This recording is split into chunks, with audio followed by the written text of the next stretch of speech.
মালবাজারের পিকনিকের গাড়ি দুর্ঘটনার শিকার আহত 11 জন। নবনির্মিত বাগরা কোর্টের লুপপুলে পিকনিক করতে গিয়ে দুর্ঘটনার শিকার হলেন মালবাজার শহরের একাধিক বাসিন্দা। ঘটনা প্রসঙ্গে জানা যায়, বৃহস্পতিবার মালবাজার থেকে আনুমানিক 13 জন আইসিডিএস কর্মী অর্ধসমাপ্ত বাগরা কোর্টের লুপপুলে পিকনিক করতে যান। ফেরার সময় তাদের পিকনিকের ম্যাজিক গাড়ি রাস্তার ধারে থাকা সিমেন্টের ব্লকে ধাক্কা মেরে উল্টে যায়। গাড়িতে থাকা প্রত্যেকেই গুরুতর জখম হয়। তাদের গাড়ির পেছনেই থাকা মালবাজারের আরো কিছু বাসিন্দা উদ্ধারের কাজে হাত লাগায়। আহতদের দ্রুত উদ্ধার করে মালবাজার সুপার স্পেশালিটি হাসপাতালে নিয়ে আসা হয়। ঘটনার খবর পেয়ে মালবাজার হাসপাতালে পৌঁছন পৌরসভার চেয়ারম্যান স্বপন সাহা, কাউন্সিলর সুরজিৎ দেবনাথ সহ আরো অন্যান্যরা।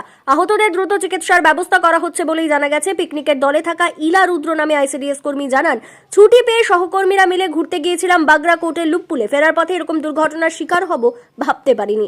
উদ্ধারকারীদের মধ্যে শুভময় রায় এবং শুভদীপ সেনগুপ্ত বলেন, দুর্ঘটনা দেখেই আমরা উদ্ধার কাজে হাত লাগাই এবং দ্রুত তাদের হাসপাতালে নিয়ে আসার চেষ্টা করি।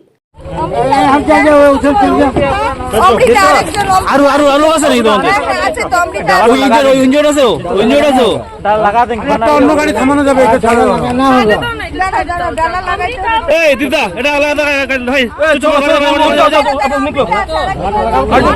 পিছনে গাড়ি আছে, পিছনে গাড়ি আছে।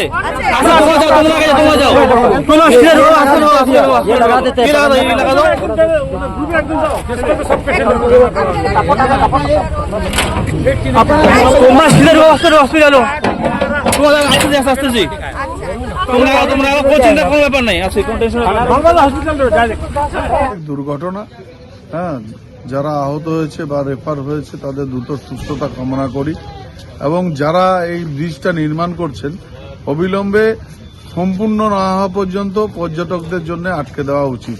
তার কারণ ওখানে অনেকটা অংশেই প্রোটেকশনবিহীন এবং এই প্রোটেকশনবিহীনের জন্য আরও বড়সড় দুর্ঘটনা হতে পারে, যার জন্য এটা পর্যটন জায়গা, এখানে পর্যটকরা আসবেই এবং এটা মরশুমও চলছে পর্যটন, যার জন্যে আরও সতর্কীকরণ হওয়া উচিত এবং ওখানে একটা প্রোটেকশন যাতে ওখানে সম্পূর্ণ না হওয়া পর্যন্ত কাউকেই যাতে অ্যালাউ না করা হয়।